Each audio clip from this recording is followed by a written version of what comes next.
Minnie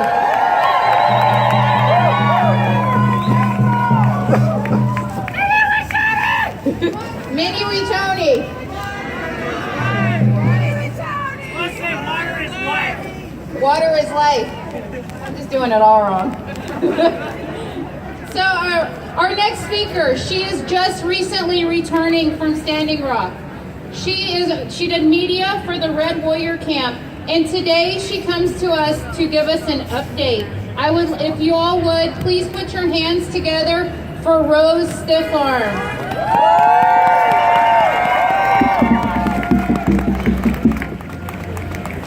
Hello everyone, glad to be back in Duwamish territory, Coast Salish territory.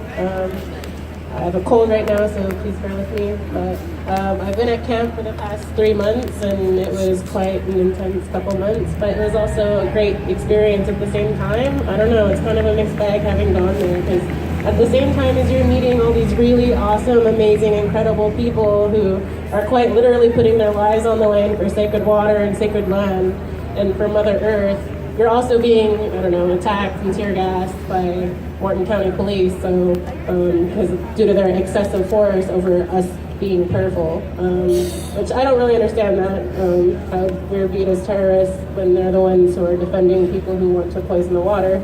I think I stand with Winona Duke when I asked how come we're called the terrorists. But when I heard the call for warriors to go to Standing Rock,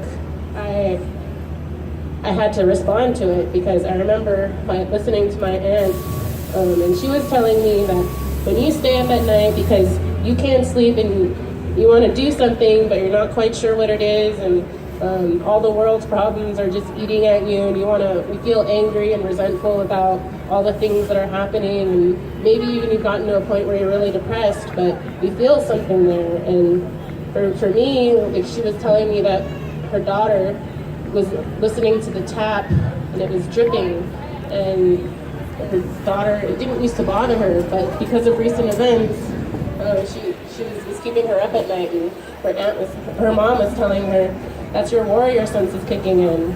So when I went there, it was important to me to go, and something about being a warrior is you need to go and be prayerful first.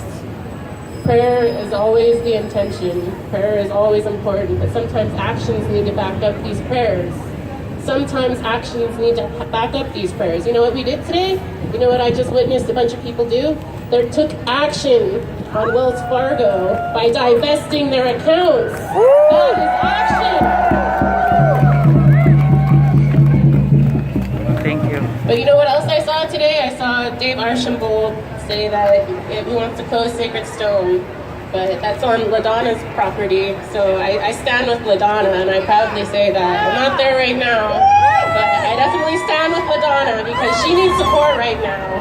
Because right now the whole Standing Rock Sioux Tribal Council voted to kick Sacred Stone out, and I don't agree with that decision at all.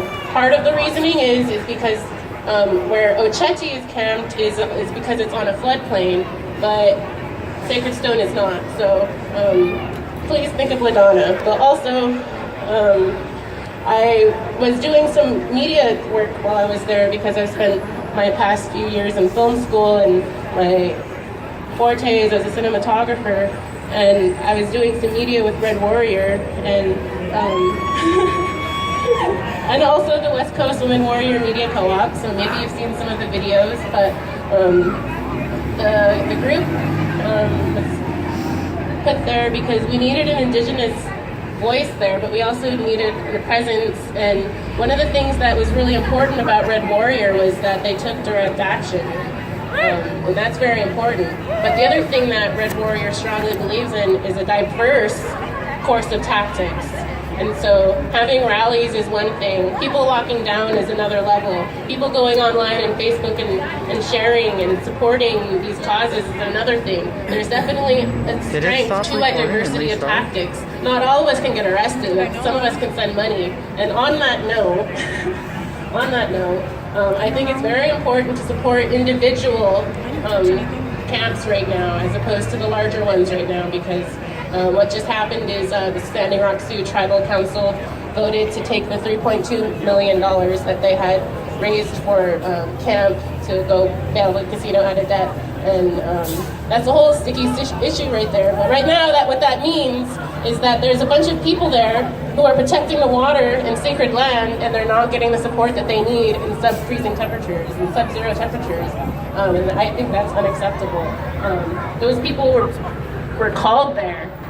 Their warrior spirit was called there, and they still see that there's lights up. There's still a blockade on the bridge. There's still a strong police presence, and there's so many people there. There's over, I don't know, I think there's at least 1,000 people there still. And they say they're not leaving until they can walk across that bridge without having to be worried about being tear gassed or rubber bullets or anything like that, any type of excessive force. They want to be able to freely walk past that bridge. They want to go pray with their ancestors where DAPL has been and desecrated their remains. That's what they want to do, and they can't do that right now because DAPL is still working. There's a big misconception that Obama stopped the pipeline. I know all of you here know that right now, but there's a lot of people at home that don't, and I also think that's unacceptable. So something that we need to do is get more people to help out, because one of the things that Red Warrior is doing is they're going on the road and they're trying to get more people to be aware of the atrocities that are happening, and to really wake up and look around and see that they're playing a conscious role in this empire, so to say. I know a few of you may have seen Star Wars, but a few of us have watched the movie but maybe not necessarily joined the resistance, if you know what I mean. I'm going to cut it short because I know we're short on time, and let's see. I just want to say one of the favorite new artists I've heard lately, that Mother Earth is hurting and she's calling for backup.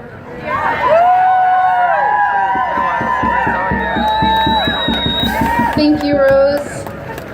All right, guys, we have one more speaker, but before he comes up, I just want to say what an honor it's been for me to work with the awesome group of people. To have this event took so many people to come together. And if I could just put just this announcement out, that these events aren't free. The printing that costs, the sound system that comes up, the people it takes to come together to pull the donations for snacks and things.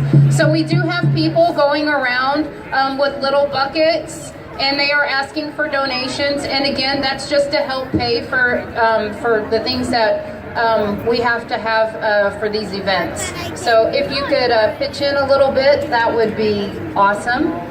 So before we move on to our last speaker, I would like to go ahead and say a huge thank you to this gentleman. He has been a huge drive behind today's action.